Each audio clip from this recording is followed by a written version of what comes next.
Hello students, today we'll talk about Symbiosis Law Admission Test, that is SLAT 2021. Now there have been some changes in SLAT 2021 with respect to earlier SLAT exams. Fine, the first change occurred last year in 2020 due to pandemic situation, and what happened is instead of conducting it in a lab or in offline mode, SLAT exam has gone towards home-based remote proctor test. Now what happened in that exam is they have shrunk the paper. This year they have again reduced the number of questions subsequently, even as compared to last year's RPT based test. Fine, so we'll discuss all about that. One thing is very clear, it is a home based test, यानी आपको घर पे बैठ के ही online ही test देना है. Fine, and remote proctor test है ना. What is remote proctor test, इसके बारे में अपन थोड़ी सी बात करेंगे. थोड़ी सी अपन पहले सिम्बोसिस के बारे में बात करते हैं, then I will talk about technology, आपके एंड से क्या क्या रिक्वायरमेंट होंगी और उनके बारे में अपन बात करेंगे. Now let's talk about SLAT exam. The date of exam is 10th July to 12th July. 3 दिन तक विंडो चलेगा, 10th, 11th एंड 12th. आपको इसके लिए स्लॉट बुक करना होगा, उसकी डिटेल आगे आने वाले स्लाइड्स में मैं आपको दूंगा. इसमें 5 सेक्शंस आपके आ रहे हैं: logical reasoning, analytical reasoning, legal reasoning, reading comprehension and you have basically general knowledge. Now they do not talk about maths in this paper. Maths कोई इंपॉर्टेंस ज़्यादा रोल प्ले नहीं करता है, बट नॉर्मली देखा गया कि 1-2 मैथ्स के question LR में या AR में डाल देते हैं, but again that's not very significant change. Last year the section limit, the each section had 18 questions. Last year SLAT का जो एग्जाम हुआ था RPT बेस्ड के अंदर, that was a 90-minute test followed by 30 minutes of वैट, that is written ability test. This year उन्होंने और कम कर दिया है. What they did is, instead of asking 18 question in each section, earlier SLAT was used to have 30 question in each section. Section यही 5 थे, सब में 30 क्वेश्चन हुआ करते थे. Last year after Covid situation इन्होंने होम बेस्ड प्रॉक्टर टेस्ट करा और उसके अंदर उन्होंने 30 की जगह 18 क्वेश्चंस कर दिए. इस साल इन्होंने इसको और कम कर दिया. Now they are asking 12 questions per section only. So that means it's a 60-minute paper instead of 90 minutes paper, and number of question will also be 60 instead of 90. All this followed by additional 30 minutes of WAT exam, written ability test. Now WAT के बारे में भी थोड़ा सा अपन बात करेंगे, what is WAT all about, but let's first start with first things first. सबसे पहले अपन बात करते हैं रिमोट प्रॉक्टर टेस्टिंग के बारे में. आप में से बहुत सारे लोग हैं जिन्होंने या हो सकता है लास्ट ईयर सिम्बोसिस का एग्जाम दिया हो, लेकिन अधिकतर जो बच्चे होंगे they are appearing for the first time in SLAT exam. So for them this is entirely new concept. अगर आपने LSAT का एग्जाम दिया है तो फिर भी आप थोड़ा सा फैमिलियर हो सकते हैं घर बैठ के ऑनलाइन एग्जाम देने के रिमोट प्रॉक्टरिंग टेस्टिंग को लेके. But again LSAT has some different agency and SLAT is working with TCS ION. Fine, so इनका थोड़ा सा पोर्टल में भी डिफरेंस हो सकता है. देखो, रिमोट प्रॉक्टर टेस्टिंग का बेसिक कंसेप्ट क्या होता है कि आप अपने घर पे अपने खुद के PC के ऊपर बैठ के एग्जाम दे रहे हैं. एंड प्रॉक्टर्ड वर्ड का मतलब क्या है? प्रॉक्टर्ड वर्ड का मतलब ये कि somebody is watching you. Now that somebody can be a physical entity. कोई इन्विजिलेटर आपको असाइन कर दिया गया जो आपको देख रहा है live. That somebody can be technology also, कि आर्टिफिशियल इंटेलिजेंस मैं यूज़ कर रहा हूँ. जैसे अगर आप US में जाएंगे, वहाँ पे काफ़ी सारे टेस्ट हैं जो AI बेस्ड प्रॉक्टर्ड है. उसका मतलब क्या है? They will capture the movement of your eyes. आपके आंखों का मूवमेंट, आपके बॉडी के मूवमेंट को कैप्चर करेंगे और AI उसके हिसाब से डिटेक्ट करेगी कितने % चांसेस हैं कि आपने चीटिंग करी है. Fine, and they have a detailed analysis report of that. But again, that's a high end of this particular testing. जहाँ तक सिम्बोसिस का सवाल है, AI बेस्ड नहीं होता है. What normally they do is, ये आपकी रिकॉर्डिंग्स को चेक करेंगे. आपका थ्रू आउट योर टेस्ट, जो आपका 1 घंटे का टेस्ट चलेगा, throughout your test it will be recorded and later on they can check it. Fine, so please, chances of cheating, yes, chances of cheating are there, but I strongly recommend, अगर आप उनको doubt भी हो गया ना कि आपने cheating करी है, your paper will be disqualified and they have all the rights in doing so. Fine, यहाँ पे रिमोट टेस्टिंग के अंदर all the responsibilities lies on the candidate itself. Normally online exam में क्या होता है, वहाँ पे जब भी आप एग्जाम देने जाते हैं, you go to a lab, तो हार्डवेयर, सॉफ्टवेयर, चीटिंग रोकना, इन सब की जिम्मेदारी इन्विजिलेशन की और उस लैब की है. Now everything falls on your shoulders when it comes to remote proctoring testing. Fine. तो आपके हार्डवेयर की जिम्मेदारी भी आपकी है, आपके सॉफ्टवेयर की जिम्मेदारी भी आपकी है, इंटरनेट कनेक्शन की जिम्मेदारी भी है. कोई भी गलती होती है उस दिन, उस सब की जिम्मेदारी आपकी मानी जाएगी. तो you have to be doubly prepared and double sured कि हम कोई भी मिस्टेक ना करें, ना गुंजाइश रखें. ताकि आपका स्लेट का एग्जाम खराब नहीं हो। Last year we have produce all India topper of SLAT and we have produce number of selection in SLAT. और बहुत सारे बच्चों ने मुझे एग्जाम का फीडबैक भी दिया था कि आरपीटी बेस्ड टेस्ट में क्या क्या हुआ, कैसे हुआ। बट द कॉमन कंक्लूजन जो आपके लिए है वो सिंपल सा है, paper is gonna be easy, cheating की रिक्वायरमेंट ही नहीं है। नॉर्मली सिम्बॉयसिस बड़ा आसान पेपर आता है, प्लस टेक्नोलॉजिकली आपको सारी कंडीशंस फुलफिल पहले ही करके रख लेनी ताकि एग्जाम वाले दिन you do not face any technical glitch. आपका पेपर खराब नहीं होना चाहिए उस दिन। You should be prepared in every way possible. Fine, so let's start. देखो, जो बेसिकली आपका रिमोट प्रॉक्टर टेस्ट है उसको 3 स्टेजेस में सिम्बॉयसिस ने ब्रेकअप करा है। First is IRC, that is infrastructure readiness check. Second is DRC, that is dry run check. And third is SLAT. Now IRC क्या है? IRC बेसिकली ये चेक करेगा कि आपका सॉफ्टवेयर एंड हार्डवेयर जो उन्होंने बोला है उस स्टैंडर्ड के लिए कॉम्पिटेबल है कि नहीं है। DRC क्या है? DRC बेसिकली एक सिमुलेशन है। एक्चुअल स्लेट एग्जाम से कुछ दिन पहले वो एकदम स्लेट एनवायरनमेंट में आपको एक टेस्ट कंडक्ट कराएंगे। फाइन, और उसमें ये चेक करेंगे कि यहाँ पे अपन ने चेक कर लिया हार्डवेयर सॉफ्टवेयर सही है कि नहीं है। फाइन, यहाँ पे अपन क्या करेंगे? यहाँ पे अपन ये चेक करेंगे कि ये रन हो रहा है नहीं हो रहा है 1-1.5 घंटे के लिए प्रॉपर्ली, कोई दिक्कत तो नहीं आ रही। एंड देन जब यहाँ पे दोनों जगह ओके हो जाएगा तो स्लेट एग्जाम के अंदर हमें कोई दिक्कत नहीं आएगी। Fine, so this is what basically we'll be doing in this kind of checking. ठीक है, नाउ थोड़ा सा एक्सप्लेन में बात करता हूँ। IRC और DRC, देखो IRC क्या है? Infrastructure readiness test. तो उससे पहले आपको क्या क्या चीज़ तैयार करके रखनी है? आपको अपना लैपटॉप डेस्कटॉप पूरा अप टू डेट रखना है। फाइन, आपके लैपटॉप डेस्कटॉप के अंदर विंडोज़ कौन सा होना चाहिए? इट शुड बी 7 और विंडोज़ 10। उबंटू भी चल सकता है, लाइनक्स भी चल सकता है। एप्पल के मैकबुक के लिए उन्होंने साफ साफ मना कर दिया है। देखिए, बेसिकली होता क्या है, जितने भी रिमोट प्रॉक्टर टेस्ट होते हैं, RPT बेस्ड टेस्ट होते हैं, ये ऑनलाइन नहीं चलते हैं। एक बहुत बड़ा मिसकंसेप्शन है कि आप एग्जाम दे रहे हो online. No, it's not online test. आपके लोकल कंप्यूटर पे एक सॉफ्टवेयर डाउनलोड होगा और वो बैकअप में वो सॉफ्टवेयर चल रहा है। जब आप सबमिट करते हो टेस्ट, उस बटन को दबाने के बाद वो सारा डेटा ऑनलाइन ट्रांसफर होता है उनके सर्वर के ऊपर। फाइन, अब एप्पल की जो प्राइवेसी पॉलिसीज हैं वो इस तरह के सॉफ्टवेयर को अलाउ ही नहीं करती। तो basically Windows is the best operating system जो आप यूज कर सकते हो। तो एक ये IRC के टाइम पे एक EXE फाइल, एक डमी सॉफ्टवेयर आपके लोकल मशीन पे डाउनलोड होगा और उसकी EXE फाइल आपको मिलेगी जो आपको इंस्टॉल करना होगा। उसके बाद IRC आपका चलेगा, infrastructure readiness check. Once everything is fine तो फिर आप उसके ऊपर एक्चुअल एग्जाम दे सकते हो। Once you submit your exam, उसके बाद आपका पूरा स्टोर डेटा जो आपके लोकल PC पे है, including the video recording of 1 hour, वो सब उनके सर्वर पर ट्रांसफर होगा and they will check it. Fine, तो इसके लिए बी वेरी वेरी कॉशियस कि आपके सिस्टम की सेटिंग शुड बी कॉम्पिटेबल, इसलिए बहुत इंपॉर्टेंट हो जाता है। विंडोज 7 और 10 इज द रिकमेंडेड, आप इसी को यूज करें। स्क्रीन रिजोल्यूशन, आजकल सबके अलग अलग साइज के PC होते हैं, कुछ की बड़ी स्क्रीन है, कुछ की छोटी स्क्रीन है। स्क्रीन रिजोल्यूशन वेरी करता है, लेकिन आप सबको इस टेस्ट के लिए स्क्रीन का रिजोल्यूशन यही रखना है 1024x720। Fine, internet connection again 4G के भरोसे मत रहना। Your internet connection has to be good. Please apply for a broadband, अगर आपके पास नहीं है तो मिनिमम 2 Mbps की डाउनलोड स्पीड वाला एक अच्छा ब्रॉडबैंड भी रखो ताकि एग्जाम वाले दिन आपको दिक्कत इसके अंदर नहीं आए। Fine, then you should have internet browser. Again कुछ लोग मोजिला यूज करते हैं, कुछ लोग इंटरनेट एक्सप्लोरर यूज करते हैं, अधिकतर लोग गूगल क्रोम यूज करते हैं।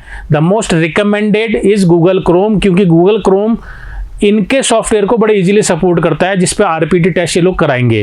तो यहाँ पे अपने को कोई नेतागिरी नहीं करनी है। There is no need to show any heroism over here.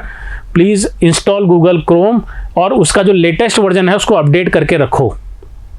Fine, many of you might do not have a laptop, तो आप लोग घर के एक डेस्कटॉप पे या PC पे काम करेंगे। अगर आप उस पे कर रहे हैं, there might be a chance कि एक्चुअल एग्जाम के टाइम आपके यहाँ पावर कट हो जाए, इलेक्ट्रिसिटी चली जाए, तो प्लीज़ वो रिस्क मत लेना। एक UPS आपके पास होना चाहिए अगर आप लैपटॉप यूज़ नहीं कर रहे हैं तो। लैपटॉप यूज़ कर रहे हैं, चार्ज है, फाइन इनफ, नहीं otherwise you can use your charger of laptop also. But अगर डेस्कटॉप यूज़ कर रहे हैं, PC यूज़ कर रहे हैं, तो प्लीज़ UPS सप्लाई का भी इंतजाम रखना ताकि पावर कट के टाइम पे आपका एग्जाम बीच में रुके नहीं। किसी भी कारण से अगर आपका एग्जाम एक बार बंद हो गया तो अब ये पूरा उनके ऊपर है कि वो दोबारा रिस्टार्ट करने देंगे कि नहीं करने देंगे। 99% दोबारा रिस्टार्ट नहीं होगा। लास्ट ईयर कुछ बच्चों को प्रॉब्लम आई थी, उनका एग्जाम नहीं हुआ था दोबारा। तो डू नॉट टेक रिस्क। फिर आप सबके आजकल आप सबके लैपटॉप पे एंटीवायरस भी होता है, फायरवॉल सेटिंग्स भी होती हैं, इनमें भी हो सकता है आपको कुछ चेंजेस करने पड़े, सॉफ्टवेयर कुछ परमिशंस देनी पड़े आरपीटी के। तो अगेन वो जब आपका आईआरसी चेक होगा तो उसमें जो भी प्रॉब्लम आएगी उसका सोल्यूशन भी हाथों हाथ मिल जाएगा, क्योंकि इन्होंने एक हेल्प डेस्क का आपको ऑप्शन दिया है। तो हेल्प डेस्क पे जब आप क्लिक करके अपनी क्वेरी रेस करेंगे तो सारी सॉल्व हो जाएंगी। तो यहाँ पैनिक करने की जरूरत नहीं है। Fine, it's small bit of technical learning जिसके थ्रू आप जिसके ऊपर आप सबको ध्यान देना है। फाइन, तो once you have arranged all these things, it will be very easy work for all of you. Fine, चलो नाउ बेसिक सिस्टम ये 3 स्टेजेस हैं। सबसे पहले आपको आईआरसी के लिए बुकिंग करनी है। डेट्स इसकी 28 से 30 जून है। तो यहाँ पे अपना स्लॉट आप बुक कीजिए। इसके लिए लॉगिन क्रेडेंशियल आपके पास आएंगे। Once you book the slot आपके पास अलग से एक लॉगिन क्रेडेंशियल आएगा जिसमें यूजर आईडी पासवर्ड अगर होंगे उसके थ्रू जाके आप आईआरसी के लिए बुक करेंगे। आईआरसी का पूरा डॉक्यूमेंट इन्होंने अपनी वेबसाइट पे डाल रखा है slat-test.org के ऊपर। इन्होंने FAQ का भी एक PDF डाल रखा है और इंस्ट्रक्शंस का भी एक PDF डाल रखा है। I seriously recommend everyone to go with those documents very slowly and with great level of attention. Fine, आपको कोई भी दिक्कत नहीं आएगी अगर आपने वो डॉक्यूमेंट्स ढंग से पढ़ रखे हैं तो। ठीक है, उसमें सारी चीजें दे रखी हैं जो प्रॉब्लम्स आ सकती हैं और उनका सोल्यूशन क्या क्या पॉसिबल है। Everything is written well documented over there. Fine, now सबसे पहले आपको आईआरसी के लिए रजिस्टर करना है। Once your check is over आपको स्लेट का एग्जाम बुक करना है। अगेन डीआरसी के लिए आपको कुछ भी बुकिंग नहीं करनी है, आपको आईआरसी की बुकिंग करनी है। इसके बाद आपको स्लेट एग्जाम की बुकिंग करनी है। नाउ स्लेट के स्लॉट्स आपको 29 जून से 1 जुलाई के बीच में बुक करने हैं। एग्जाम की डेट 10 से 12 जुलाई है। जैसे ही आपने स्लॉट का स्लॉट बुक करा ऑटोमेटिकली आपको डीआरसी का स्लॉट अलॉट हो जाएगा।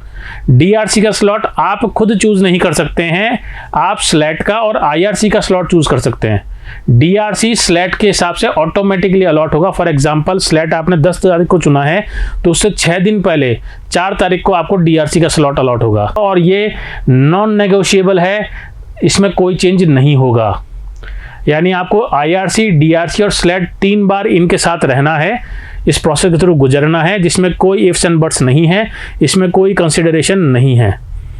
तो और ये भी चीज़ आपको मैं यहाँ बता दूं ध्यान से, कुछ बच्चों ने लास्ट एक गलती की थी, उन्होंने डीआरसी आईआरसी तो अलग टर्मिनल पे लिया, भैया के लैपटॉप पे तो ये दोनों कर लिए, वो स्टेज 1 और 2, और जब एग्जाम का बात आया तो स्टेज 3 जब ये बात करते स्लैट की तो उन्होंने तीसरा लैपटॉप उठा लिया फादर का।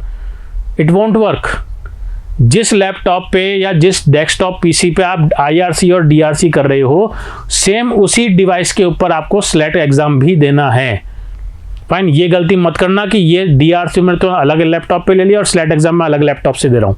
Your machine should be same. Fine, I hope ये प्रोसेस आपको क्लियर है। ये सारी डिटेल आपके वहाँ डॉक्यूमेंटेड भी है, एक बार उसको भी पढ़ लेना। इनफैक्ट उसके बाद भी अगर आपको कोई क्वेरी रहती है तो आप यहाँ पे कमेंट बॉक्स के अंदर please write down your query and my team will answer all your queries. Fine, alright, now let's talk a bit about exam pattern. As I said, exam को बहुत छोटा इन्होंने बना दिया है। There are only 12 question in every section. For me it is not a good or recommended kind of paper, but again you have to respect whatever paper pattern they provide to you. आपके पास इसमें option नहीं है, you have to follow what they ask for. Fine, तो slate छोटा paper है, आसान paper है, बड़े इजीली स्लैट एग्जाम एक ऐसा एग्जाम हुआ करता है जिसको देने के बाद हर बच्चे को एक अच्छी फीलिंग होती है कि मेरा पेपर तो अच्छा हुआ है, कट ऑफ ऊपर जाएगी, देखते हैं क्या होगा। फाइन, नाउ बिफोर आरपीटी क्या होता था, सेक्शन यही होते थे, सब सेक्शन में से 30 क्वेश्चन आते थे। फिर लास्ट ईयर आरपीटी में 18 क्वेश्चन, टोटल 90 मार्क्स का पेपर था। इस साल इन्होंने और छोटा कर दिया, आप 12 मार्क्स पर सेक्शन, यानी टोटल 60 मार्क्स का पेपर है। 1 मिनट पर question is provided to you, 60 question 60 minutes, no sectional limits, but paper is very easy. आज तक ऐसा नहीं हुआ कि स्लैट में किसी का पेपर छोटा हो, सब लोग बड़े आराम से पेपर कंप्लीट कर लेते हैं। यानी जब आप स्लैट का पेपर दे रहे हो तो प्लीज़ मेक श्योर जल्दीबाजी में सिली मिस्टेक्स मत कर देना। सिली मिस्टेक्स के कारण ही आप डाउन जाओगे। पेपर बहुत ज़्यादा डिफिकल्ट स्लैट का आज तक नहीं आया है, यानी अगर आप लूज़ करोगे तो कहाँ लूज़ करोगे, you commit some silly mistakes, तो उसका आप थोड़ा सा ध्यान रखिएगा। Now GK almost current and static के अंदर भी वही स्टैटिक आएगी जो अभी करंट से रिलेटेड है। अभी कोविड सिचुएशन बहुत चल रही है तो थोड़ा साइंस बेस्ड क्वेश्चन आ सकता है स्टैटिक में।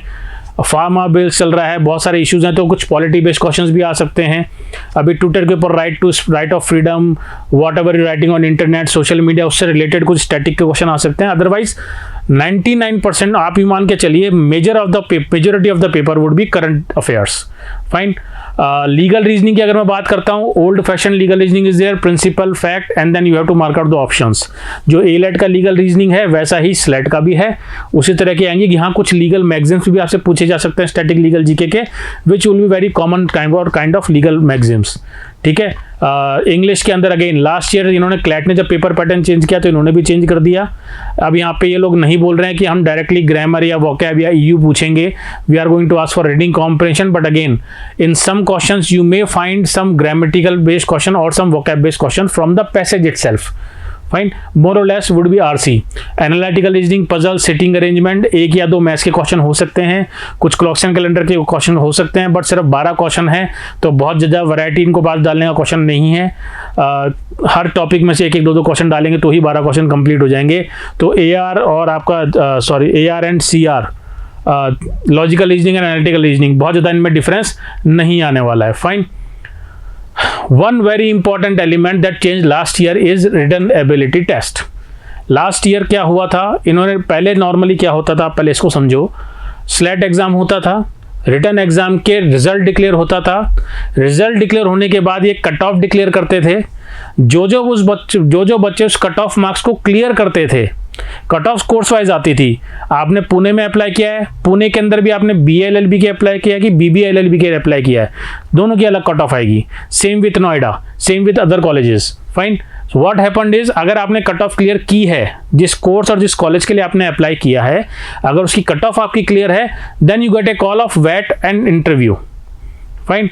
और ये अपने सेंटर्स पे बुलाते थे, वहाँ बच्चा जाता था, वहाँ उसका फॉर्मल इंटरव्यू होता था, रिटन एबिलिटी टेस्ट या GD होता था, उसके बाद एक फाइनल मेरिट लिस्ट निकलती थी। Now last year after pandemic what they did is, along with RPT they clubbed this वेट प्रोसेस फॉर एवरीवन। यानी हर बच्चे को अब वेट के थ्रू जाना है। आपके पहले 60 मिनट्स तो आपका रिटन टेस्ट हो गया, जिसके बारे में अपन ने भी बात की है। उसके बाद कंटिन्यूएशन में for next 30 minutes you have to write something on the topic given in VAT, that is written ability test. Now what happens normally written ability test is you are provided with 1 or 2 topics और उसके ऊपर आपको एक basically ऐसे लिखना है, एक summary लिखनी है या एक राइटअप तैयार करना है। उसके अंदर क्या क्या होना चाहिए, कैसा होना चाहिए, वैट के अंदर ये बेसिकली क्या चीज़ चेक करते हैं, इसके लिए will loading one more video. मैं यहाँ पे आपको सिर्फ थोड़ा ब्रीफ के अंदर इंट्रोडक्शन दे रहा हूँ वैट के बारे में। फाइन। नंबर 1, सबको वैट की तैयारी करनी है इस नई पैटर्न के हिसाब से। ऐसा नहीं हो सकता कि आप रिटन एग्जाम की तैयारी करके चले जाओ और वैट की आपने कोई तैयारी नहीं करी हो ना। वैट के अंदर क्या है, वैट के अंदर 2 चीज़ें आपकी चेक होगी, एक तो राइटिंग स्किल्स और एक what you write, how you write and why are you writing it. All these things are checked under वैट। आप जो बात बोलना चाह रहे हो उसको सपोर्ट में कितने फैक्ट्स दिए हैं, कितने लॉजिक्स दिए हैं, या आप सिर्फ ओपिनियन दे के आ गए, आपकी सबकी मार्किंग उसके ऊपर बेस्ड होगी। तो कुछ इंपॉर्टेंट पॉइंट्स है जिन पे आपको ध्यान देना। First of all understanding the topic, जो भी टॉपिक दिया गया है उसकी अंडरस्टैंडिंग होना बहुत जरूरी है। तक आपको टॉपिक ही समझ में नहीं आया तो आप उसके बारे में लिखोगे क्या। Sometimes they give very easy topic, sometimes it can be abstract topic. Fine. We have uploaded, अगर आप क्लैट प्रेप के स्टूडेंट हैं तो आप सबके पोर्टल के ऊपर एक डॉक्यूमेंट आज अपलोड हो जाएगा या अपलोड हो चुका होगा अब तक। By the way I am recording this session, जिसके अंदर सारे इंपॉर्टेंट प्रोबेबल टॉपिक ऑफ वैट जिनके ऊपर आपका ये लिखने को पूछा जा सकता है, और जो लास्ट ईयर पूछे गए थे वो सारे लिस्ट एंड ए सैम्पल वैट कि आपको लिखना कैसे होता है ताकि आपको गाइडलाइन मिले, वो सब आपके पोर्टल के ऊपर PDF अपलोड हो चुका है। फाइन। तो गो थ्रू दैट डॉक्यूमेंट ताकि आपको बहुत सारी चीज़ समझ में आएगी। Logical flow is very important when it comes to writing. आप कोई भी चीज़ पढ़ते हैं या लिखते हैं, उसका स्टार्टिंग और उसका end that has to be very interesting. Starting will make a reader to read throughout the article. अगर आपकी स्टार्टिंग ही अच्छी नहीं है, लॉजिकल फ्लो नहीं है, इररेलेवेंट बातें हैं, फैक्ट्स नहीं है, सिर्फ ओपिनियन है, तो वो नहीं पढ़ेगा आगे तक आपका पूरा आर्टिकल। फाइन। और उसने जब पूरा कंप्लीट किया तो आपका एंड अगर स्ट्रांग है तो एक एवर लास्टिंग इम्पैक्ट क्रिएट करता है, वो एक डेंट क्रिएट करता है उसकी साइकोलॉजी पे, और you will score some extra marks with your good ending. Fine. तो दीज आर साइकोलॉजिकल थिंग्स जो आपको फॉलो करनी है। अगेन राइटिंग के अंदर फैक्ट्स और लॉजिक्स होना बहुत ज़रूरी है, सिर्फ अपनी बातें नहीं बोलनी है। फाइन, आपको उनके पीछे फैक्ट्स एंड सिचुएशन, यानी आपका content should be well researched in this particular topic. And again here comes the role of GK. अगर आपने साल भर GK ढंग से पढ़ी है तो इन टॉपिक्स के ऊपर आप कंटेंट भी लिख सकते हो easily. Fine. And last, grammar and structure. Again, do not commit silly grammatical mistakes or structure based mistakes while writing. You are not a kid of 6th 7th class. आप 12th clear करके आए हो तो आपको एक write up लिखना आना चाहिए विदाउट ग्रामेटिकल मिस्टेक्स। एंड यहाँ पे शो ऑफ की जरूरत भी नहीं है, हैवी जार्गन्स वगैरह कुछ यूज नहीं करना है आपको। Keep it simple, straight to the point with content, facts, figures and logics, then you are going to score in वेट। फाइन। तो इसके लिए आपको करना क्या है, इसके लिए आपको रीडिंग करनी है। इंपॉर्टेंट टॉपिक्स जो हैं वो आपके पोर्टल पे डाल दिए गए हैं। Go through that document. जो आपके आरपीटी एग्जाम में है उसके अंदर टेक्नोलॉजिकली आपको क्या करना है, क्या क्या प्रॉब्लम्स आ सकती है, वो पूरा फ्लो डायग्राम, पूरे पॉइंट्स, FAQs सब सिम्बॉयसिस वालों ने set-types.org पे डाल रखे हैं। Go through those points. उसके बावजूद आपको अगर कोई भी क्वेरी होती है, कोई पॉइंट पे कंफ्यूजन है, कुछ डिस्कशन करना है, our team is ready to help you out. Please put any question you have on the comment box and we'll try to write the solution as soon as possible for that. Fine.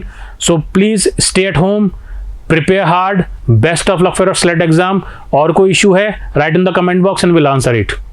Thank you.